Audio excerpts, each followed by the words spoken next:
کیا ہم یہ چاہتے ہیں کہ روزہ تو دوسرے رکھیں، روزے کی مشقت وہ برداشت کریں، لیکن اس کا اجر اور ثواب ہمیں بھی ملے؟ تو پھر ہم چند روپے خرچ کرنے میں کیوں غفلت کریں؟ نبی اکرم صلی اللہ علیہ وسلم نے فرمایا، جس نے روزے دار کو روزہ افطار کروایا، اس کے نامہ اعمال میں روزے دار کے برابر اجر و ثواب لکھ دیا جاتا ہے، اور اس کے ثواب میں سے بھی کچھ کم نہیں ہوتا۔ یہ روایت سنن ترمذی میں موجود ہے۔ لیکن یاد رکھیے، اپنا فرض روزہ اس سے ادا نہیں ہوتا، وہ خود رکھنا ہوگا۔ کیا ہم نہیں چاہتے کہ ساری زندگی کے روزے داروں میں ہمارا نام شامل ہو جائے؟ تو پھر ہم غفلت کیوں کریں؟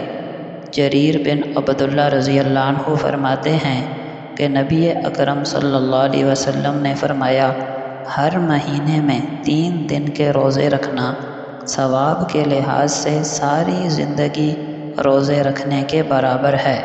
یہ روایت سنن نسائی میں موجود ہے۔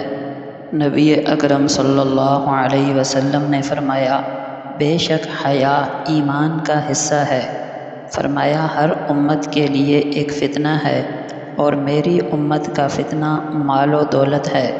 ارشاد فرمایا، جنت میں ایک کوڑے کے برابر جگہ دنیا اور اس میں جو کچھ بھی ہے اس سے بہتر ہے۔ ارشاد فرمایا، قیامت کے روز ہر شخص اسی کے ساتھ ہوگا جس سے وہ دنیا میں محبت کیا کرتا تھا۔